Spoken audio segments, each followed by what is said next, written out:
Good evening. Manthani people group జిజ్ఞాసలో భాగంగా ఈనాటి నా సందేహం చర్చనీయాంశంగా తీసుకుంటారని భావిస్తున్నాను. ఇంట్రెస్టింగ్ క్వశ్చన్ అందరికీ సంబంధించింది కాబట్టి అందరూ పాల్గొని ఉంటారని భావిస్తున్నాను. బ్రాహ్మణ వంశంలో జన్మించిన ఉపనయన సంస్కారంలో యజ్ఞోపవిత ధారణ బ్రహ్మచర్యాశ్రమ ధర్మంలో ద్విజుడిగా కర్మాధికారాన్ని సంతరించుకుంటారు. హిందూ ధర్మ ఆచార ప్రకారము శౌచ సంస్కార నియమానుసారంగా అశౌచ విమోచనం తర్వాత ప్రాయశ్చిత్తంగా యజ్ఞోపవీతం మార్చుకొని పునః పవిత్రత సంతరించుకొని శ్రౌత కార్యక్రమ కర్తాధికారం పొందుతారు. ఇది ధర్మశాస్త్ర వచనం. అలాగే పవిత్రులు దర్భలతో చేసినవి ధరించి పవిత్ర కార్యాలు నిర్వహిస్తాము. నిత్యం పవిత్రులు ధరించలేక ప్రత్యామ్నాయంగా స్వర్ణ అంగుళికం అంటే ఉంగరం ధరించి కార్యనిర్వహించే కార్యాలు జరిపే వెసులుబాటు శాస్త్రంలో సమ్మతించారు. అలాగే వివాహ సంస్కారంలో కూడా వరునికి ధరింపజేసే వెండితో అల్లిన ఉత్తర యజ్ఞోపవీతాలు ఆ కార్యక్రమాంతరం తీసి నూలుతో వడికిన దంజం ధరిస్తారు. ఆ వెండి దంజం వెండి సామాన్లను దేవుడి దగ్గర ఉంచుతారు. సందేహం: శాస్త్రసమ్మతమైన పవిత్రల ప్రత్యామ్నాయ స్వర్ణ అంగుళీక ధారణ అనుసరణలో నూలు పోగులతో వడికిన యజ్ఞోపవీత ప్రత్యామ్నాయంగా శాశ్వతంగా స్వర్ణం లేక రజత యజ్ఞోపవీతాన్ని ధరిస్తే అశౌచ ఛాయల నుండి విముక్తి పొందవచ్చునా? దంజం మార్చే పని లేకుండా. ఇది శాస్త్రసమ్మతమైన విజ్ఞులు వివరిస్తారని విన్నపం. అలాగే ఇది అందరికీ వర్తించే అంశంగా భావించి గౌరవ సభ్యులు చర్చలో పాల్గొని తమ అభిప్రాయాలు తెలియజేస్తారని హలో భావిస్తున్నాను. అశోక్, మంచి ప్రశ్న వేసావు. దాంట్లో ఇప్పుడు సువర్ణ యజ్ఞోపవీతాలు, రజత యజ్ఞోపవీతాలు రెండు రకాలు. బంగారు యజ్ఞోపవీతం కూడా వేస్తారు కొంతమంది, ఇది వివాహం లోపల ద్వితీయ యజ్ఞోపవీతానికి బదులు.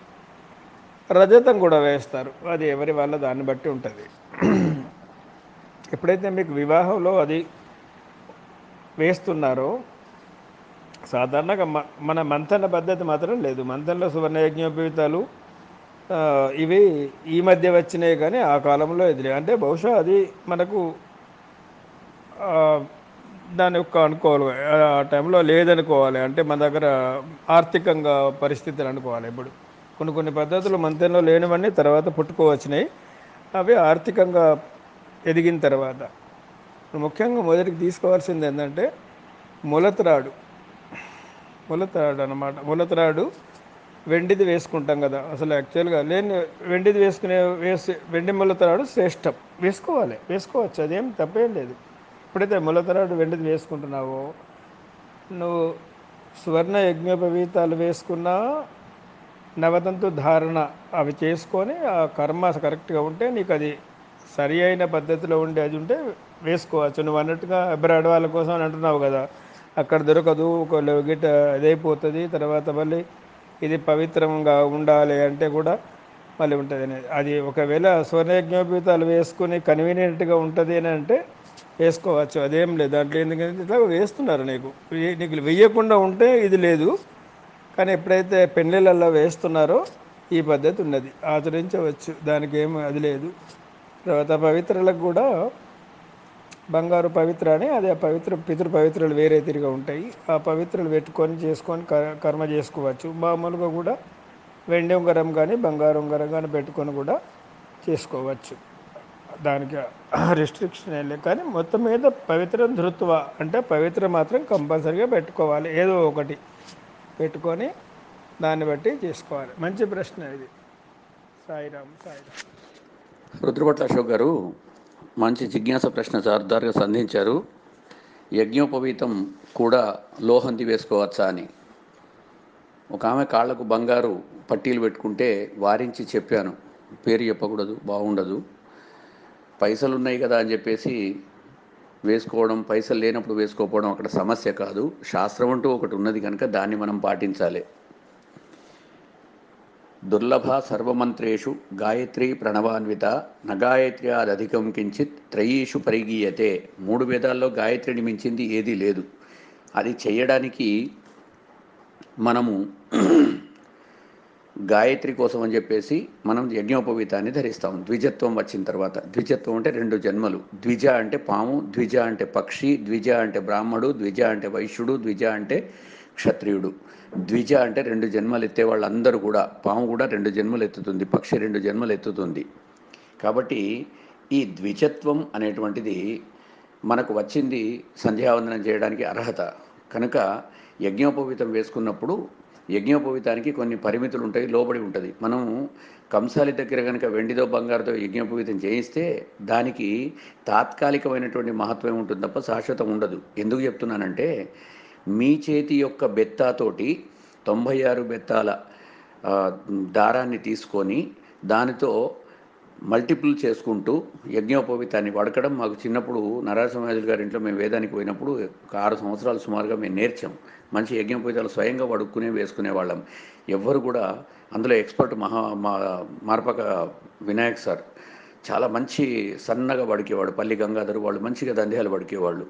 సో అలాంటి మనం వడుక్కున్నటువంటి నూలుతో చేసుకున్న శుభ్రమైన నూలుతో అంటే పత్తితో వడికినటువంటి దంధ్యం శ్రేష్టం. అది ఎవరి వాళ్ళ శరీరం ఎంత ఉంటుంది అంటే, శరీరం చాలా విచిత్రమైంది. మీరు డాక్టర్ కాబట్టి మీకు చెప్పాల్సిన పని లేదు. ప్రతి వ్యక్తి యొక్క శరీరం వాణి అరచేతితోటి 100 అరచేతులంత తోలు ఉంటుంది వాడిపైన. అందుకని డాక్టర్లు కాలినప్పుడు 60% 70% అని ఎలా కొలుస్తారంటే, ముందు చేతి కొలత తీసుకుంటారు, ఆ కాలిన కొలత తీసుకొని ఇంత శాతం కాలింది అని టక్కని చెప్పి వేస్తారు. శరీరంలో మన యొక్క బెత్త మన శరీరానికి కనుక తీసుకుంటే దాంతో కొలిచినటువంటి 96 బెత్తాల ఆ దంధ్యం యజ్ఞోపవీతం అనేటువంటిది నాభి కిందికి రాదు. బంగారం ఎప్పుడు కూడా నాభి కిందికి రాకూడదు. అందుకనే మన వాళ్ళు రజత యజ్ఞోపవీతం అన్నారు. శ్వశురదత్త యజ్ఞోపవీతం, మామగారు ఇచ్చిన యజ్ఞోపవీతం 2వది. కాబట్టి అది శ్వశురదత్తమైన యజ్ఞోపవీతం తప్పనిసరిగా వెండితోటే ఉండాలి. బంగారం పైసలు ఉన్నది కానీ బంగారంతో ప్లాటినంతో లేకపోతే ఇనుముతోటి ఇత్తడితోటి మన్నుతోటి చేయించుకుంటామంటే అది కలవదు, కుదరదు, శాస్త్రం ఒప్పుకోదు. రజత యజ్ఞోపవీతం అనే వేదంలో ఉంటుంది. కాబట్టి రజత యజ్ఞోపవీతాన్ని కనుక మామగారు ఇచ్చినప్పుడు దాన్ని ధరించినప్పుడు అది బొడ్డు కిందికి పోయినా తప్పు లేదు. ఎవరికైనా సరే దంధ్యం నాభిని దాటి కిందికి పోకూడదు. నాభి కంటే కిందికి పోయిందంటే తాకకూడని స్థలంలో తాకితే ఆ యజ్ఞోపవీతం అశౌచం. మీరు అశౌచం గురించి అడిగారు కాబట్టి కేవలం అశుచి అప్పుడే మనం దంధ్యం మార్చుకోవాలని చెప్పారు. దంధ్యం మార్చుకోవడానికి ఒక చాలా నియమాలు ఉన్నాయి. దంధ్యం పెరిగిపోయినా మార్చుకోవాలి. అన్నం తినకూడదు. పెరిగిపోయిన తర్వాత ఆ దంధ్యంతో అన్నం తినకూడదు. పున్నపురుడు వస్తే, సూతకం వస్తే, పీను శవాన్ని దర్శిస్తే, శవాన్ని ముట్టుకుంటే, శవాన్ని పతనమైతే, ఇలా లేపినప్పుడు, ఇలా అన్ని సందర్భాల్లో కూడా శవ సందర్శనంతో కూడా దంధ్యం మార్చుకోవాల్సి ఉంటుంది. దంధ్యం కనుక ఒంట్లోంచి పైనుంచి కనుక వెళ్ళిపోతే, మెళ్ళలోంచి పైనుంచి తీసుకున్నట్టుగా బనియంతో పాటు ఒకవేళ పైకి వచ్చిందంటే మళ్ళీ యజ్ఞోపవీతం చేసుకోవాలి, ప్రాయశ్చిత్తం ఉన్నది. కాబట్టి యజ్ఞోపవీతానికి నడువు వరకు కనుక, అది బొడ్డు వరకు కనుక, బొడ్డు పైకి కనుక ఉంటే అది బనియంతో పాటు పైకి లేవదు. బాగా పెద్దగా ఉంటే లేచిపోతుంది. కాబట్టి అందుకే మన వాళ్ళు అది తాకకూడని చోట తాకుతుందని చెప్పేసి మలమూత్ర విసర్జన సమయాల్లో దాన్ని జన్మ మహర్షి కుడి చెవిలోంచి గంగను వదిలాను కాబట్టి పవిత్రమైనటువంటి ఉత్తమాంగమైనటువంటి శిరస్సులో ఉన్న పవిత్రమైన కర్ణం చెవి పైన దంధ్యాన్ని చుట్టుకొని యజ్ఞోపవీతాన్ని పెట్టుకొని మూత్ర విసర్జనానికి వెళ్ళి వస్తారు. కాబట్టి రజత యజ్ఞోపవీతం మాత్రం అలౌడు. అది కూడా కేవలం పెళ్ళైనంత వరకే వాడు వేసుకోగలుగుతాడు. ఎందుకు చెప్తున్నానంటే అక్కడ మంత్రంలో చెబుతాడు, యజ్ఞోపవీతం వేసిన తర్వాత వాడు చేసినటువంటి కంసలి తన చేతి కొలతలతో చేస్తాడు తప్ప ఈ అయ్యగారికి సరిపోయే చేయడు. సదోపవీతి నాభావ్యం సదా బద్ధశిఖేన చ విషికోప్యుపవీతశ్చ యత్కరోతి న తత్కృతం. శిఖ లేకుండా తన యజ్ఞోపవీతం తన కొలతలకు ప్రకారంగా నాభి కంటే కిందికున్న యజ్ఞోపవీతంతో చేస్తే అది నిష్ఫలం అవుతుంది. ఆ రోజు చేసిన జపమంతా కూడా వ్యర్థమే. సదా ఉపవీతినా భావ్యం, ఉపవీతం ఎప్పుడూ ధరించాలి. సదా బద్ధశిఖేన చ, శిఖ జుట్టు ఎప్పుడు కూడా ఉండాలి. విషికోప్యుపవీతశ్చ, శిఖ లేకుండా కానీ ఉపవీతం లేకుండా కానీ యత్ కరోతి నతత్కృతం. ఈ విధంగా కొలతలతో లేనటువంటి దంధ్యాన్ని కనుక వాడు వేసుకొని ఎక్కడికి పడితే అక్కడికి వేలాడుతున్నటువంటిది నేను మోకాళ్ళ దాకా వేసుకుంటా, ఉన్నది కదా నేను బంగారంతో వేసుకుంటా అని చెప్పి వేసుకుంటే అది శాస్త్ర సమ్మతం కాదు. యజ్ఞోపవీతమైనటువంటిది మొదటిది బ్రహ్మోపదేశం అప్పుడు నాన్నగారు వేయించేటువంటి యజ్ఞోపవీతం మొదటిది, మామగారు ఇచ్చేది 2వది, ఉపవీతం కోసం 3వది వేసుకుంటారు. అది వేసుకున్న తర్వాత గాయత్రి జపం చేస్తేనే ఫలితం. ఎందుకంటే దుర్లభ సర్వమంత్రేషు గాయత్రి ప్రణవాన్విత నగాయత్ర్యాదధికం కించిత్ త్రయీషు పరిగీయతే. 3 వేదాల్లో గాయత్రిని మించినటువంటి మంత్రం లేదు కాబట్టి నగాయత్రి సమో మంత్ర నకాశీ సదృశీపురి నవిశ్వేష సమం లింగం సత్యం సత్యం పునః పునః. గాయత్రిని మించిన దేవత లేదు, కాశీని మించిన పురం లేదు, విశ్వేశ్వరుని మించిన దేవుడు లేడు అని చెప్పి చెబుతారు కనుక వేదంలో, శాస్త్రంలో. అలాంటి యజ్ఞోపవీత ధారణకు కొన్ని నియమాలు ఉన్నాయి. పవిత్ర అన్నారే, పవిత్రవంత పరివాజమాసతే పితైషాం ప్రత్నో అభిరక్షతి వ్రతం మహస్సముద్రం వరుణ స్థిరోదధి ధీరా ఇచ్చేకుర్ ధరుణేశ్వారభం. మీరు గనక శ్రాద్ధ క్రియలు చేస్తున్నప్పుడు ఆబ్దికాది కర్మలలో పవిత్రవంత పవిత్ర పాణి అంటే పవిత్రను ధరించిన చేతితోటి చేస్తేనే అది పవిత్రం, లేకపోతే అపవిత్రం. కాబట్టి మీరు బంగారుది ఆ రోజు ఉన్నా సరే దాన్ని తీయించేసి ఆ రోజు మళ్ళీ దర్భతోటి పెట్టించి చేయిస్తారు. ఎందుకంటే అది వేసిన తర్వాత మళ్ళీ అది తీసివేయాలి కనుక. పవిత్ర గ్రంథిం విస్రస్య అంటాడు. పవిత్ర యొక్క ముడి విప్పాలి అంటే నువ్వు బంగారుదైతే ముడి ఎలా విప్పుతావు? కంసాలి దాన్ని అతికి వేస్తాడు కదా, దాన్ని ముడి మనం విప్పలేం. కనుక బంగారంది ఉన్నా సరే ఆ రోజు మాత్రం ఆబ్దికాదుల్లో తప్పనిసరిగా మళ్ళీ మీరు దర్భ పవిత్రనే పెట్టుకోవాలి. పవిత్ర పాణి, పవిత్ర ఉన్నటువంటి చేతితో ఉన్న యజమాని చేసేటువంటిది మాత్రమే వాడి నాయనకో వాడి అమ్మకో చేరుతుంది. మిగతా పవిత్ర లేకుండా చేసిన నా చేతికి బంగారం అవుతున్నది కదా దీంతో చేస్తా అంటే నడవదు. ఇంట్లో చేసినప్పుడు మాత్రం ప్రతిరోజు కూడా పవిత్ర తీయడం ఉండదు కనుక పవిత్రతోటి మనం పితృతర్పణ నిత్య పితృతర్పణం చేసినప్పుడు ఋషితర్పణానికి, దేవతర్పణానికి, పితృతర్పణానికి ఈ బంగారు లోహంతో చేసినటువంటి బంగారు కానీ వెండి కానీ పవిత్రను మనం దానం పవిత్రతోటి మనం తర్పణం చేయవచ్చు. ఎందుకంటే దానికి మళ్ళీ పవిత్ర గ్రంథిని విప్పడం అనేటువంటి మంత్రం ఉండదు. ఆబ్దికాదుల్లో మాత్రం పవిత్ర ధరించి చేయాలి, అయిపోయిన తర్వాత పవిత్రను విప్పివేయాలి. మరి విప్పివేసుడు ఎలా అవుతుంది మీరు లోహంతో చేస్తే? కాబట్టి లోహంతో చేసిన పవిత్ర అనేటువంటిది అది కేవలం నిత్య తర్పణాలకు నిత్య విధులకే పనికి వస్తుంది తప్ప అది శ్రాద్ధాదులకు పనికిరాదు. ఆ రోజు మళ్ళీ దర్భతోటే చేసుకోవాలి. ఎంత బంగారపు ఒడ్యాణం ఉన్నా సరే మేఖలా పితృబంతత, మేఖల అనేటువంటిది మళ్ళీ దర్భతోటి చేసిన మేఖలనే కన్యక వధువు యొక్క నడువుకి నులకతాడు లాంటిది కడతారు. మనకు పెళ్లిళ్లలో కట్టించేటువంటి ఆచారం ఉన్నది. కాబట్టి ఈ బంగారు అనేటువంటిది దంధ్యం వేసుకోవడం అనేటువంటిది వేసుకోకూడదు. ఈ వెండి దంధ్యం కూడా వేసుకోకూడదు. ఎందుకంటే అది కొన్ని క్రియలకు అడ్డుగా ఉంటుంది. కొన్ని సందర్భాల్లో కొన్ని ఒంటి మీద ఉన్నటువంటి ఆభరణాలు తీయాల్సిన సందర్భాలు ఉంటాయి. అలాంటప్పుడు నువ్వు దంధ్యాన్ని ఎలా తీస్తావు? తర్వాత బ్రహ్మముడికి తిరగాలంటే బ్రహ్మముడిని మూసివేయాలి. బ్రహ్మముడి విష్ణుముడి వేరు, బ్రహ్మముడి వేరు. బ్రహ్మముడి మూత ఉంటుంది, అంటే అది బయటకి పోగులు కనిపించవు. అలా కనిపించకుండా వేయాలంటే దాన్ని అతకాలంటే బ్రహ్మను మళ్ళీ కాల్చాలి. అలా కాల్చి చేసినటువంటిది ఆ బ్రహ్మముడి కాదు.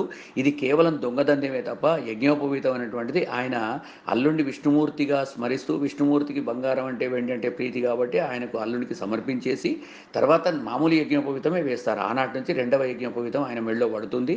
అప్పటి నుంచి 2 యజ్ఞోపవీతాలు ఉంటాయి. మరి 2 బట్టలతోటే చేస్తున్నప్పుడు ఎప్పుడన్నా ఉపవస్త్రం లేకుండా కనుక మనం సంధ్యావందనానికి కూర్చుంటాం, ఒక్క బట్టతోటి సంధ్య చేస్తాం, అది తప్పు.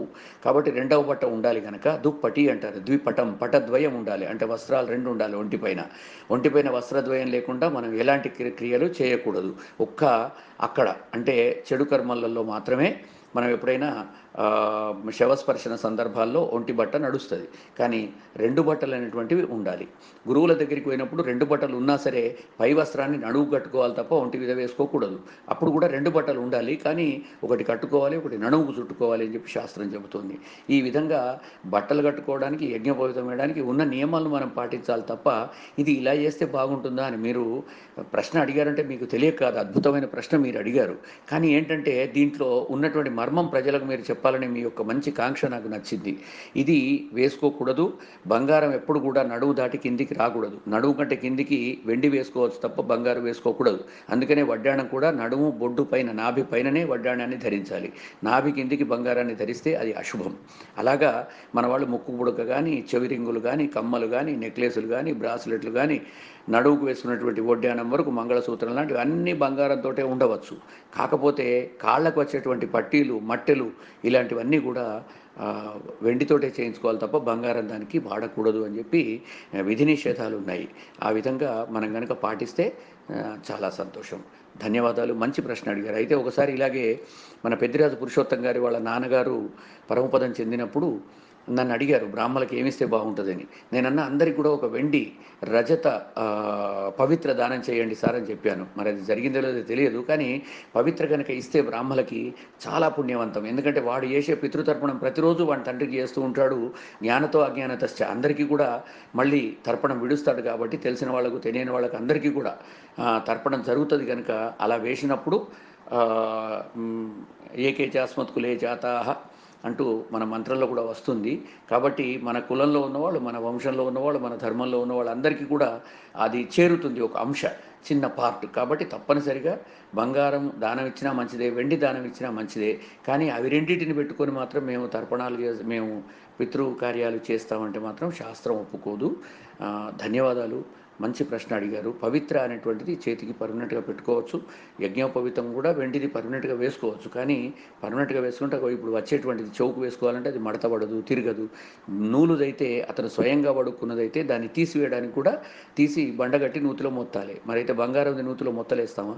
ఏదన్నా అశౌచం అయిందనుకోండి, అశుచి వచ్చింది, అక్కడ బ్రహ్మముడి అశుచమైంది, ఆ శుచి తప్పింది. కాబట్టి అలాంటి బ్రహ్మముడిని బండగట్టి నూతిలో, నీళ్ళల్లోనో, సముద్రంలోనో, చెరలోనో మొత్తాలి.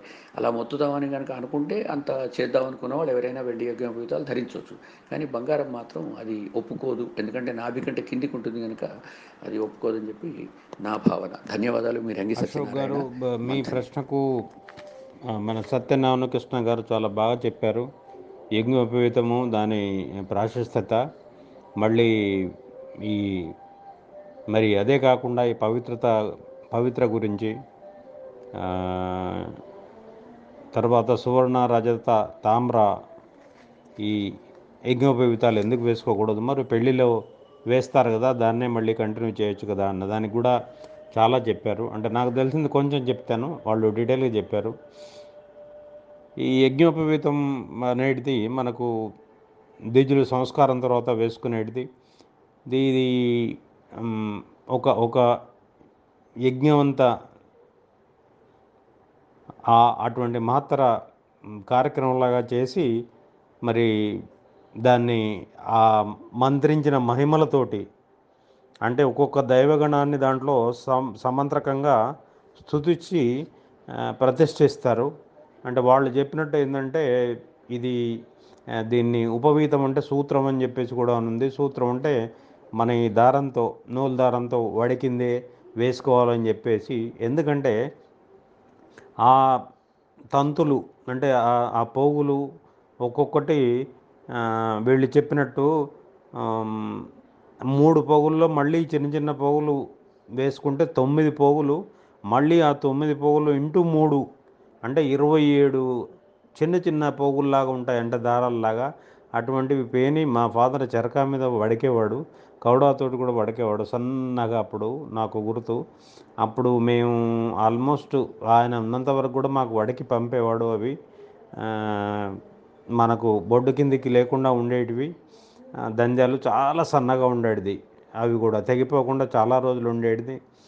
వీటిని అన్నీ కలిపి ఈ మూడింటిని బ్రహ్మ గ్రంథి కానీ బ్రహ్మ ముడి అని చెప్పేసి మనం అంటాం. వీటికి ఈ 3 పోగులకు బ్రహ్మ, విష్ణు, మహేశ్వరులు అని చెప్పేసి ప్రతీకగా మనం చెప్పుకుంటాం.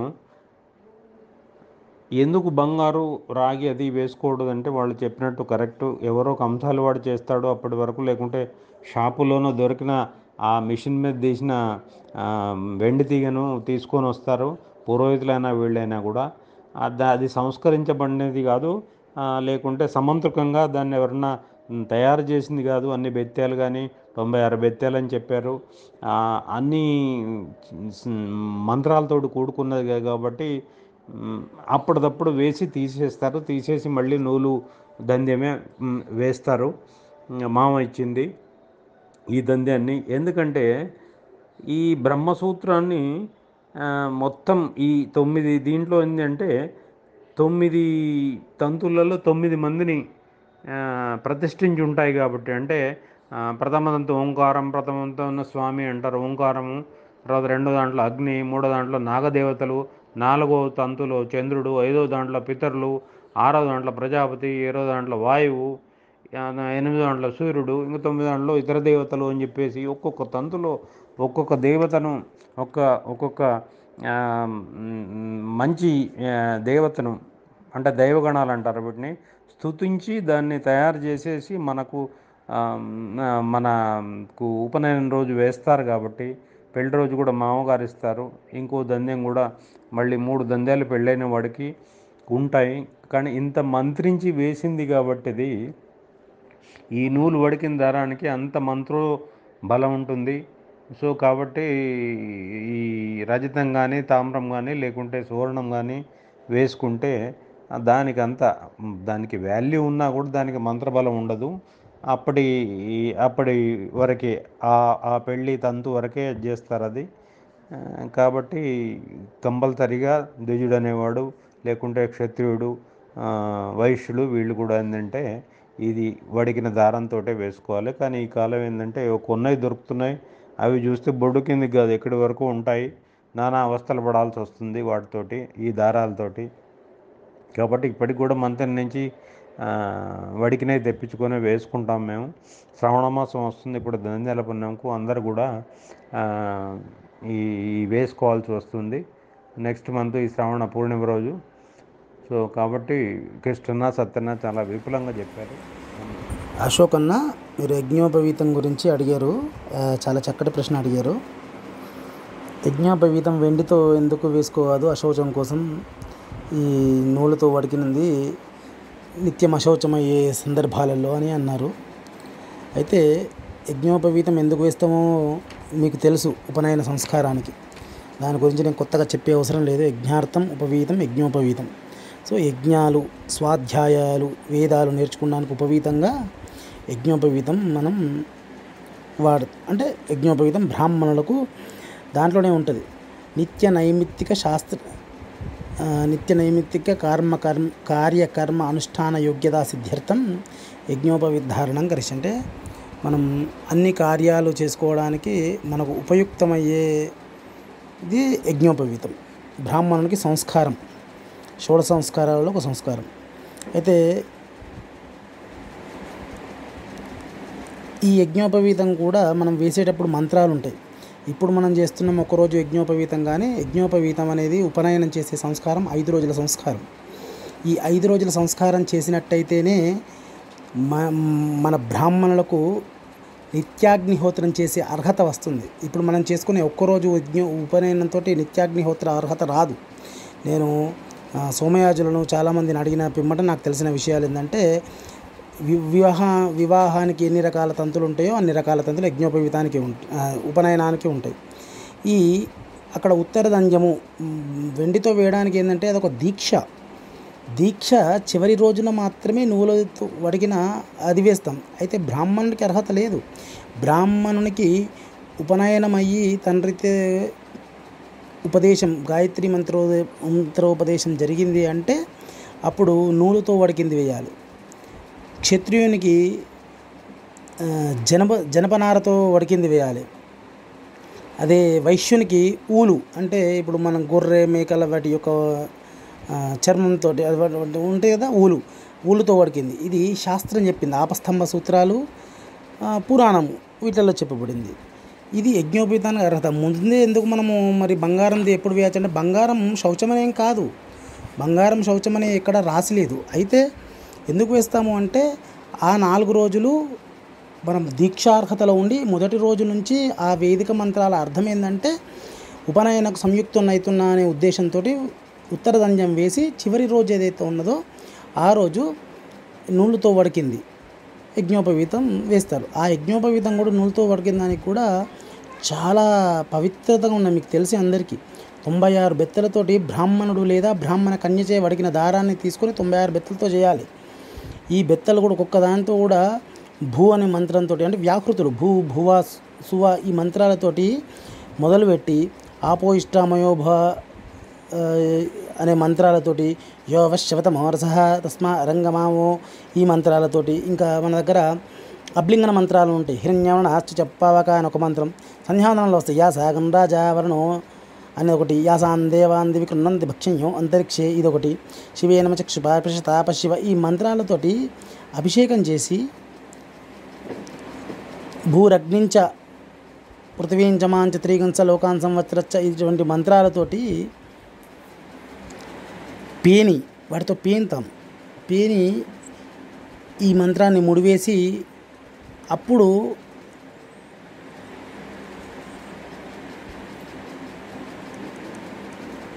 ఆ మంత్రాన్ని అంటే ఆ పేనిన యజ్ఞోపవీతాన్ని మనము ఏం చేస్తాము అంటే అది మనకి ఇచ్చినప్పుడు మనం కూడా మళ్ళీ భూరగ్నించమాంచ పృథ్వీంచ లోకాన్ సంవత్సరచ్చ ప్రజాపతి శ్వాసాదయతు తయా దేవతరాంగ్ హుద్రువాసీద అని చెప్పి మంత్రాలతోటి మనం దాన్ని నీటితో అంటే 2 అంగుష్టాలకు వేసుకొని మనం చేస్తాం. తర్వాత ఓంకార ప్రథమదంతం సమయం అగ్ని తీయదంచం సర్పంతృ తీయదంచం ఇట్లా ఒక్కొక్క తంతికి అంటే 9 దారాలకు క్రమంగా మనం పూజించేస్తాం.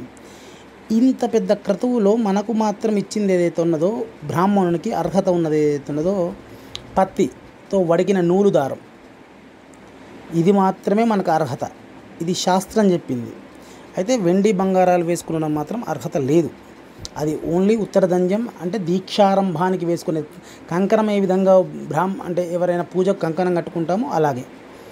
ఇక ఇది కాక మీరు అన్నారు పవిత్రం మాత్రం పవిత్రానికి చాలా సందర్భాలలో చాలా విషయాలు చెప్పబడ్డాయి. స్నాన హోమే జపేదానే స్వాధ్యాయ పితృకర్మనే కరో సందర్భో కుర్వీత తదా సంధ్యాభివాదనే అని స్మృత్యంతరంలో చెప్పారు. ఎటువంటి జపతప అంటే హోమాలకు ఇప్పుడు మనం పెట్టుకుంటలేరు, కానీ దర్భను పవిత్రంగా చేసి మనం పెట్టుకుంటాం. ఈ పవిత్రం కూడా సపవిత్రకరు అని 2 చేతులకు ఉంగరాలు. కొన్ని శాస్త్రాల్లో మాత్రం 2 వేలు ఎడమ వేలకు పెట్టుకుంటే శాస్త్ర దోషం అని కూడా కొన్నిటిలో చెప్పబడినది. అది ఎవరి సాంప్రదాయం ఇక్కడ. కానీ పవిత్రం మాత్రం ధరించాలి. ఈ పవిత్రానికి కూడా నిత్యం ఒకరోజు ఇవాళ పెట్టుకున్న పవిత్రం అంటే ఇటువంటి క్రతువులకు పితృకర్మలకు కాకుండా ఇటువంటి క్రతువులకు వాడిన పవిత్రలు నిత్యం ఉపయోగించాలని అని అవసరం లేదు. భారద్వాజ సృష్టిలో చెప్పారు, కర్మాంతే పునరాదాయ పవిత్ర ద్వితీయం ద్విజ శుచౌ దేశే వినిక్షిప్య దద్యాదేతత్ పునఃపున. అంటే మనం ఆ పవిత్రను మళ్ళీ ఒక మంచి పవిత్ర ప్లేస్లో ఎక్కడన్నా పెట్టుకొని దాచిపెట్టుకొని మళ్ళీ దాన్ని వాడుకోవచ్చు. పితృకర్మలకు మాత్రం ఒకసారి వాడింది వాడకూడదు. ఎందుకు పవిత్ర అంటే మనం తీసుకునే నీళ్ళ నుంచి మొదలు పెడితే, చేసే ఆచమనం నుంచి మొదలు పెడితే, ఇచ్చే అర్ఘ్యప్రదానం నుంచి కూడా శ్రేష్టంగా ఇవ్వాలి అన్న ఉద్దేశంతో పవిత్రం మనం ధారించాలి. పవిత్రం మనిషి యొక్క కర్మను అంటే శుచిగా చేస్తుంది. సో ఇది పవిత్రం. అయితే ఇక్కడ ఇంకొకటి చెప్తే పవిత్రం వై హిరణ్యం అంటే బంగారు పవిత్రం ధరించిన పవిత్ర అంటే వెండి శక్తానుసారం వెండి అని చేస్తున్నారు, కానీ శాస్త్రంలో మాత్రం వెండి అని ఇక్కడ లేదు. పవిత్రం వై హిరణ్యం అంటే బంగారంతో చేసినా కానీ అది మన నిత్య పవిత్రకు ఎంత ఉపయోగమో అంతే దానికి అది ఉన్నది. ఇక్కడ ఒక దగ్గర ఇస్తారు, ఏమిస్తాను అంటే అన్యాన్యపి పవిత్రాన్ని కుశదూర్వాత్మకాని చ హేమాత్మిక పవిత్రస్య కలాం నార్హతి షోడశి. అంటే ఈ పవిత్రం కూడా ఏ విధంగా చేయాలి అనే దానికి అంటే బంగారు పవిత్రం మనం చేసుకుంటే దానికి పరిమాణాలు కూడా ఏ విధంగా ఉండాలి అన్న ఉద్దేశానికి కూడా మనకు దానికి అంటే ప్రమాణాలు ఉన్నాయి. సో ఆ విధంగా పవిత్రకు బంగారం చేసుకోవచ్చు, కానీ యజ్ఞోపవీతానికి మాత్రం వెండి తీసుకొని అశౌచానికి అనేం కాదు. ఒక్కసారి మనం పవిత్రం యజ్ఞోపవీతాన్ని వేసుకున్నాము అంటే అది అశౌచమైన వెంటనే తప్పకుండా మనం దాన్ని మళ్ళీ విధి విధానంగా వేరే యజ్ఞోపవీతం వేసుకోవాల్సిందే. అది ఇవాళ కానీ రేపు కానీ వేసుకున్న వెంటనే అది అశౌచం వచ్చిందా దాన్ని వేసుకోవాల్సిందే. మీకు అందరికీ తెలిసిందే ఆ యజ్ఞోపవీతాన్ని ఎప్పుడెప్పుడో చేసుకోవాలి, ఇప్పుడు చేసుకోవాలని అని. సో దాని గురించి నేను చెప్పే అవసరం లేదు.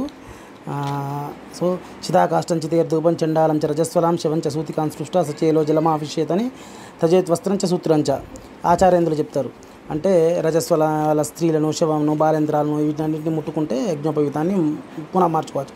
సూర్యాస్తమయం లోపల ఎప్పుడు అశౌచమైనా కానీ యజ్ఞోపవీతం వెంటనే మనం తిన్నా కానీ స్నానం చేసి మళ్ళీ మడిబట్ట కట్టుకొని యజ్ఞోపవీతాన్ని వెంటనే మార్చుకోవాలి. ఎందుకంటే యజ్ఞోపవీతాన్ని ధరించిన బ్రాహ్మడు ఎప్పుడు అశౌచంగా ఉండకూడదు, కానీ సూర్యాస్తమయం అయిన వెంటనే మాత్రం యజ్ఞోపవీతం మాత్రం ధరించుకోవద్దు. ఎందుకంటే యజ్ఞోపవీతానికి మనం సూర్యునికి చూపించాలి. ఏమని చూపించంటే ఉదయం తమసపరి పశ్చిమ తేజోతిరిత్రం అని చెప్పి సూర్యునికి చూపిస్తాం మనం. జోక్పత్ సూర్యన్ దృశ్య అని అంటాం. సో సూర్యాస్తమయం అయిన తర్వాత మనకు కనబడడు కాబట్టి యజ్ఞోపవీతాన్ని చూపించి దాన్ని సంస్కారం చేయలేం. కాబట్టి సూర్యాస్తమయం లోపల ఎప్పుడు యజ్ఞోపవీతం అశౌచమైన వెంటనే మనం స్నానం చేయడం మార్చుకోవడం తథ్యం. అయితే మళ్ళీ ఒకసారి చెప్తున్నా, బ్రాహ్మణులకు మాత్రం నూలుతో వడికిందే, వైశ్యులకు మేక లేదా గొర్రె తోలుతోటి, క్షత్రియులకు జనపనారతోటి చేసే యజ్ఞోపవీతాలు ధరించాలి. ఇది శాస్త్రం. హలో అశోక్, నువ్వు చెప్పినటువంటి నువ్వు అడిగిన క్వశ్చన్ కూడా చాలా మంచిగా ఉన్నది, అందరికీ ఉపయోగపడేది కనుక అడిగావు. చాలా మంచి క్వశ్చన్. అయితే ఏంటంటే ఇక్కడ యజ్ఞోపవీతం అనేటువంటి విధానానికి చాలా పద్ధతులు ఉన్నాయి భయ్యా. యజ్ఞోపవీతం అంటే నూలుతోటి వలికిన యజ్ఞోపవీతమే శ్రేష్టం అని చెప్పబడ్డది. ఇంకోటి అది 96 బెత్తలు ఉండాలి ఆధారం. 96 బెత్తల దాన్నే తీసుకొని దాన్ని మళ్ళీ చేతికి మళ్ళా మొలకలు వేసుకొని దాన్ని 3 పురులు 9 పురులు వేసుకోవాలి. దాన్ని వేసుకొని అది మెల్లో వేసుకుంటారు. అది కూడా కటి ప్రదేశం కిందికి పోకూడదు, కటి ప్రదేశం దాటిపోకూడదు, అంటే గుహ్య ప్రదేశం దాకా పోకూడదు. కాబట్టి అట్లా ఏ మనిషి ఉంటాడో ఆ మనిషికి 96 బెత్తలతోటి లెక్క చెప్పబడ్డది. సన్నవతి అనేటువంటి యొక్క అది. ఇది దేవతాస్వరూపమైనటువంటి యజ్ఞోపవీతం. గాయత్రి, సావిత్రి, సరస్వతి దాంట్లో ఉంటారు. బ్రహ్మ, విష్ణు, మహేశ్వరులు ఉంటారు. తర్వాత అగ్ని, తర్వాత వాయువు, సూర్యుడు, ప్రజాపతి, తర్వాత వీళ్ళందరూ సోముడు, అగ్ని, సోముడు, ప్రజాపతి, పితృ దేవతలు, తర్వాత విశ్వే దేవతలు, వీళ్ళందరూ కూడా ఉంటారు. ఇంతమంది దేవతలతోటి సమూహమైనటువంటి యొక్క యజ్ఞోపవీతం. కాబట్టి ఈ యజ్ఞోపవీతం ఏదైతే ఉన్నదో ఉపనయన సంస్కారం అయినాక మనిషికి వస్తుంది. ఆ గాయత్రి ఉపదేశం కోసం కొరకు గాయత్రి ఉపదేశం పొందాలంటే యజ్ఞోపవీతం ఉంటే తీరాలి తప్పనిసరిగా. కాబట్టి ఆ గాయత్రి ఉపదేశం కొరకు యజ్ఞోపవీతాన్ని ధరింపజేస్తారు పిల్లవానికి. అదే యజ్ఞోపవీతం నువ్వు అన్నట్టుగా ఆ శౌచాలు వచ్చినప్పుడు జాతా శౌచం కానీ మృతా శౌచాలు కానీ వేరే ఏదైనా తెగిపోవటం కానీ లేకపోతే శరీరం నుంచి కింద పడిపోవటం కానీ ఇట్లాంటివి జరుగుతుంటాయి. జరుగుతున్నప్పుడు దాన్ని మార్చేసి మళ్ళీ అదే యజ్ఞోపవీతాన్ని మళ్ళీ ఇంకొక కొత్త యజ్ఞోపవీతాన్ని మళ్ళీ వేసుకోవాలి. ఇది సాంప్రదాయం వటువులకు అని. తర్వాత నువ్వేమన్నావంటే ఉత్తరదంధ్యాలు అని చెప్పావు. ఉత్తరదంధ్యాలు అన్నటువంటి యొక్క విధానం మనకి ఎక్కడ చెప్పవలేదు. దేవతామూర్తులకు బట్టి వేస్తారు అంతేగా, వేశారు కానీ అంతేగాని. ఎందుకంటే దానికి ఒక లెక్క ఉండదు, తయారు చేసే పద్ధతి ఉండదు, ఏముండదు. అంటే భూషణం అది. అంటే ఇప్పుడు కిరీటాలు, తర్వాత భుజకీర్తులు అవన్నీ ఎట్లాగైతే ధరింపజేస్తారో భగవంతునికి ఆ యొక్క వెండితోటి బంగారుతోటి యజ్ఞోపవీతం వేస్తారు. అదే ఆచారం మన వాళ్ళు తీసుకున్నారు కొంతమంది, కానీ అది పద్ధతి కాదు. అది మన మంత్రంలోనైతే నాకు చిన్నప్పటి నుంచి నేను చూస్తున్నప్పటి నుంచి ఇప్పటి వరకు మంత్రంలో లేదు. అది కొన్ని వేరే ప్రాంతాల్లోంచి కొని తెచ్చుకొని వాళ్ళని చూసి మనం నేర్చుకొని వాళ్ళు చేస్తున్నారు కదా మనం చేస్తున్నాం అంతే. అదే పద్ధతి కానీ లేదు. శశురదత్తనూతన ద్వితీయ యజ్ఞోపవీతం అని సూత్రం చెప్తుంది. అయితే శశురదత్త అంటే మామ ఇచ్చినటువంటి యొక్క యజ్ఞోపవీతం పెళ్లిలో ఆ పిల్లవానికి ధరింపజేస్తారు. కాబట్టి 2 యజ్ఞోపవీతాలు ఉండవలసిందే తప్పనిసరిగా. తర్వాత వాటన్నిటి కూడా మంత్రోపదేశంగా చెప్పి మంత్రోచ్చారణలతోటి దాన్ని శుద్ధి చేసి పద్ధతిగా దాన్ని ధరింపజేస్తారు. ఇప్పుడు ఏమవుతున్నది పెళ్ళిళ్ళలో అయిపోయి టైం ఒక ఎంతో టైం ఉంటుంది. 1 గంట ముందు వస్తారు కళ్యాణ మండపంలోకి. ఎక్కడి నుంచి చేయిస్తారు? యజ్ఞోపవీత ధారణ మాత్రమే కనీసం 15-20 నిమిషాలు పడుతుంది మనకు పద్ధతి ప్రకారం చేయించాలి. అది కూడా పద్ధతి ప్రకారం చేయించాలి. పెళ్ళిలో తూతు మంత్రంగా చేయించకూడదు ఏది కూడా. ఇక మరి ఏం చేస్తున్నారు? తూతు మంత్రంగా చేసేసి యజ్ఞోపవీత ధారణ చేసేస్తున్నారు. అలా కాదు. అయితే ఈ యజ్ఞోపవీతం శశురదత్త యజ్ఞోపవీతం కూడా నూలుతో వడికిందా అంతే ఇవ్వాలి.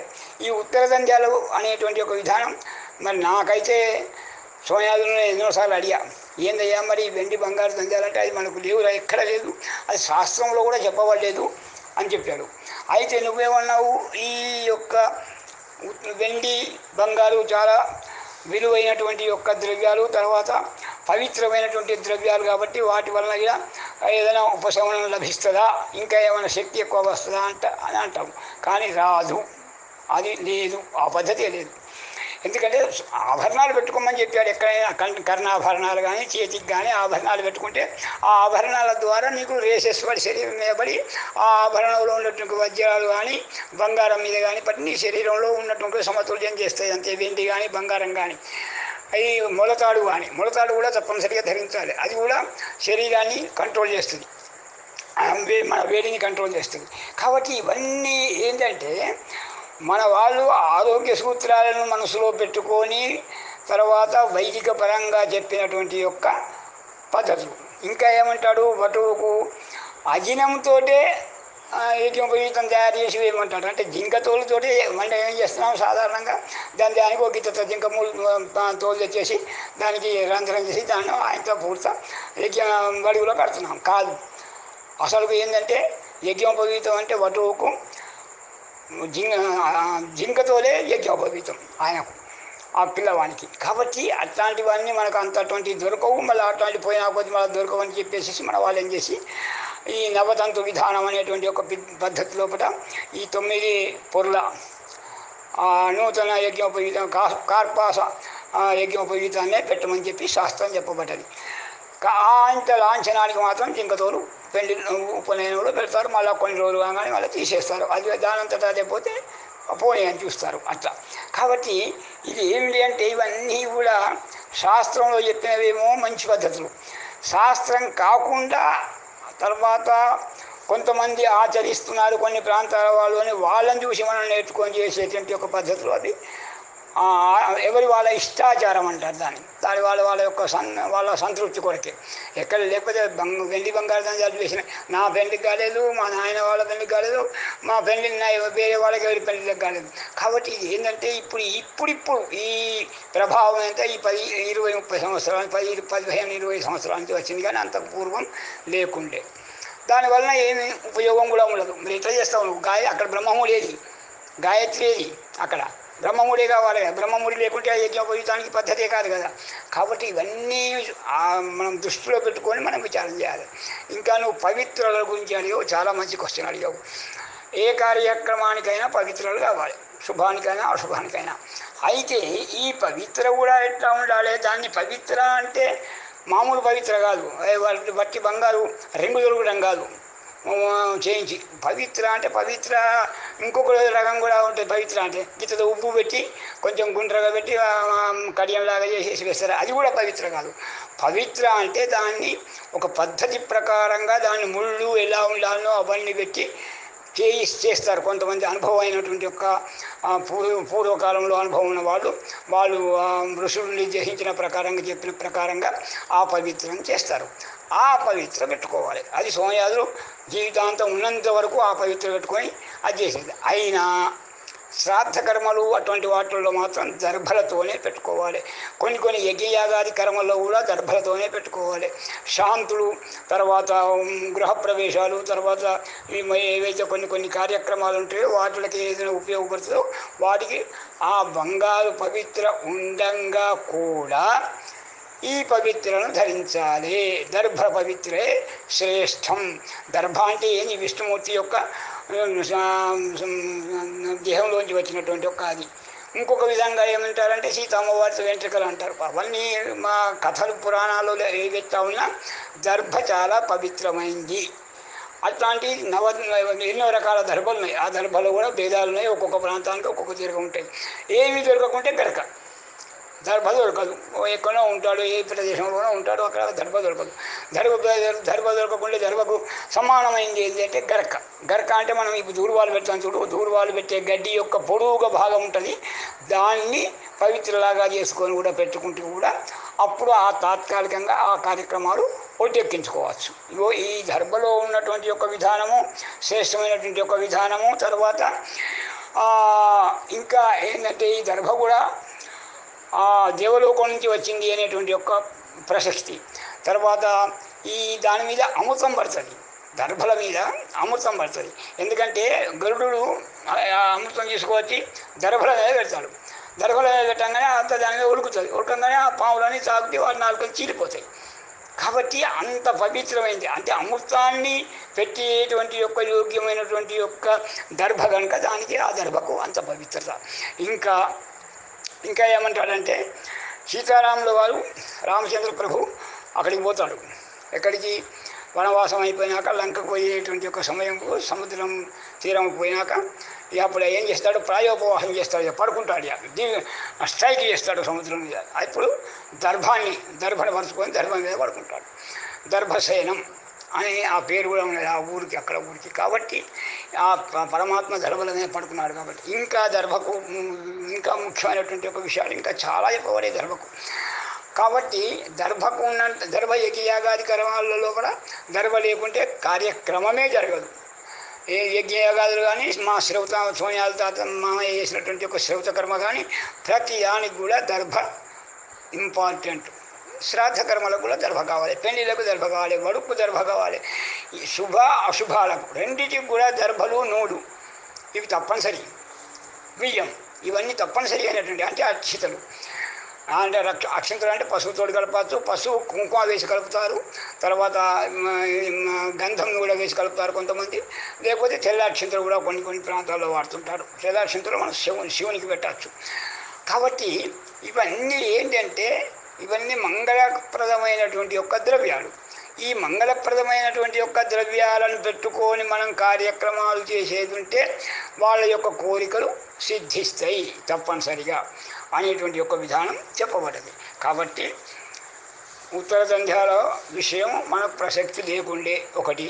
ఆ బంగారు ఏంటి దంధ్యాల శరీరంలో వేసుకుంటే ఏమైనా అయితే దానందుకు ఆభరణాలు వేసుకుంటే ఆభరణాల వలన కూడా ఎక్కడెక్కడ ప్రదేశాలలో ఉండాలో అక్కడక్కడ ప్రదేశాల్లో ఉండి అక్కడి నుంచి సూర్యకిరణాలు వచ్చి ఆ శరీరానికి బాగా పరిస్థితి. మగవాళ్ళు ధరించవచ్చు ఆభరణాలు, వాళ్ళ మగవాళ్ళకు నిర్దేశించినటువంటి ఒక ఆభరణాలు మగవాళ్ళకు ఉంటాయి, ఆడవాళ్ళకు నిర్దేశించినటువంటి యొక్క ఆభరణాలు ఆడవాళ్ళకు ఉంటాయి. అవి ధరిస్తే సరిపోతుంది. వాటిలో ఇంకా రత్నాలు అవన్నీ పెట్టడం వల్ల కూడా విశేషమైనటువంటి ఒక శక్తి మనకు కలుగుతుంది.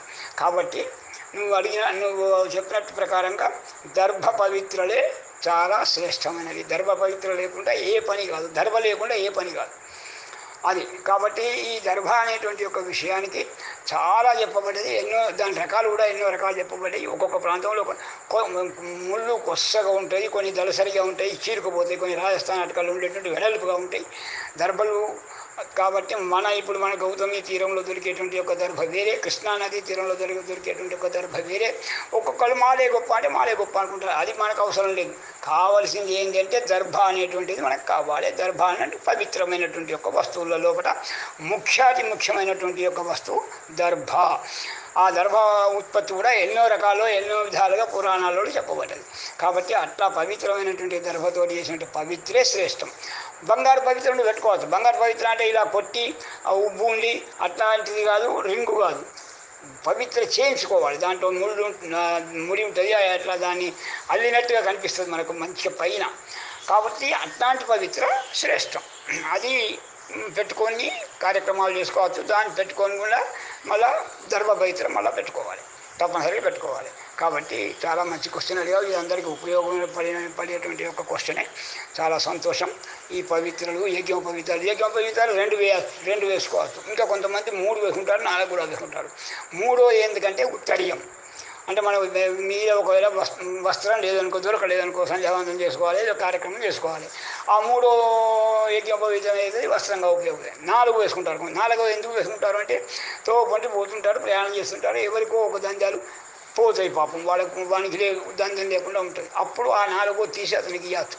సత్యంగా శుభ్రంగా కడిగి దానికి ప్రోక్షణ చేసి మంత్రం చేసిస్తే ఆ తాత్కాలికంగా మళ్ళీ ఇంటికి పోయి వాళ్ళు కొత్తగా చూసుకునేంత వరకు వానికి శరీరం ఖాళీ ఉంచకుండా ఉంచేందుకోసం కూడా ఉపయోగపడుతుంది. ఇవో ఇన్ని తీరుల ఉపయోగాలు ఉన్నటువంటి యొక్క యజ్ఞోపవీతం ఏదైతే ఉన్నదో దాన్ని కార్పాస అంటే పత్తితోటి వరికి చేసుకున్నటువంటి యొక్క యజ్ఞోపవీతమే శ్రేష్టం. ఈ యజ్ఞోపవీతం మరి ఎవరు చేయాలి? తనే సొంతంగా వడుక్కోవాలి, తనకు చేత కాదు. వేరే శిష్యులు కానీ బ్రహ్మచారులు కానీ చేయవచ్చు. వాళ్ళు కూడా కాదు, ఇంట్లో ఉన్నటువంటి ఒక పెద్దవాళ్ళు ఎవరైనా లేడీస్ అయినా చేయవచ్చు, లేకపోతే దాసీ జనం కూడా పడుకోవచ్చు అని చెప్తాడు. కాబట్టి ఇవన్నీ ఏంటంటే ఒక్కొక్క దానికి ఒక్కొక్క ప్రత్యామ్నాయం, ఒక్కొక్క దానికి పరిహారాలు, ఒక్కొక్క దానికి ఉపాయాలు అన్నీ కూడా మనకు చెప్పబడ్డాయి. కాబట్టి వడికినటువంటి యొక్క యజ్ఞోపవీతమే సరే. మన మధ్యలో కొన్నాళ్ళు ఒక సావుకారు ఉంటే పాపం కష్టపడి వడికి యజ్ఞోపవీతం తయారు చేసి ఇచ్చేది. అప్పుడు రూపాయికో ఎంతో 3 సంచాలు పాపం ఇచ్చేది ఆయన. బేగంపేట సావుకారు కావచ్చు. అయితే ఆయన దగ్గర పోయి తెచ్చుకొని వేసుకునేది కొంతమంది చేతనే వడుక్కునేది కొంతమంది. కాబట్టి ఈ యజ్ఞోపవీతానికి ఉన్నటువంటి యొక్క విశిష్టత చాలా మంచిది. తర్వాత మేము ప్రతి శ్రావణ పౌర్ణమి నాడు మంచిగా వడికినటువంటి ఒక యజ్ఞోపవీతాన్ని వేసుకుంటాం. ఎందుకంటే నరహర్ సారు మాకు 10 మందికి తప్పనిసరిగా ఇస్తాడు. శ్రావణ పౌర్ణమి నాడు తను సొంతంగా వడికినటువంటిది ఒక 10 మంది వాళ్లకు. అట్లాంటి యొక్క భక్తుడు ఆయన.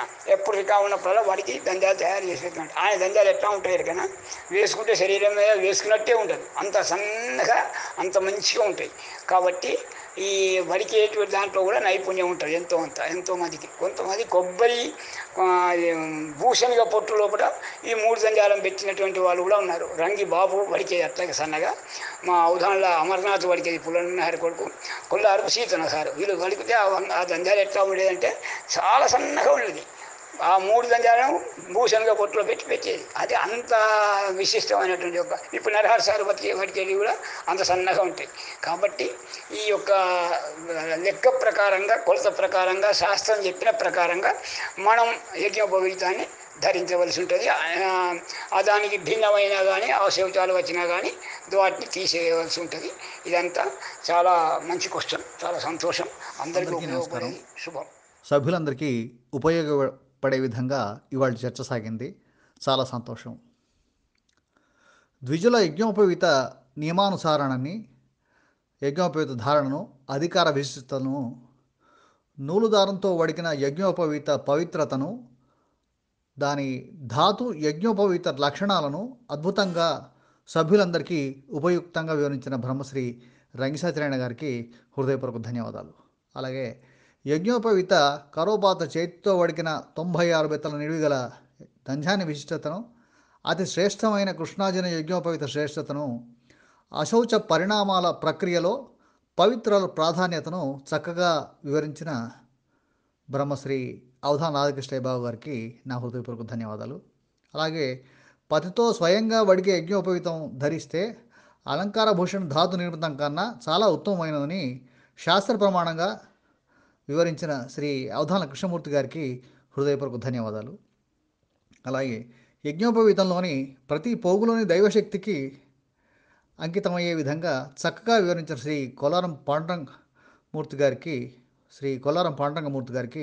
హృదయపూర్వక ధన్యవాదాలు. అలాగే శాస్త్రోక్త యజ్ఞోపవీత పవిత్రతను వివరించిన బ్రహ్మశ్రీ అవధాన్ల మురళీధర్ శర్మ గారికి హృదయపూర్వక ధన్యవాదాలు. అలాగే దైవ సేవలో అంకిత భావంతో శ్రీ వెంకటేశ్వర స్వామికి సమర్పించిన రజత యజ్ఞోపవీత చిత్రాలను, వాటి వివరణను మనందరికీ తెలిపిన శ్రీమతి విజయ సువర్ణ గారికి ప్రత్యేక ధన్యవాదాలు తెలుపుతున్నాను.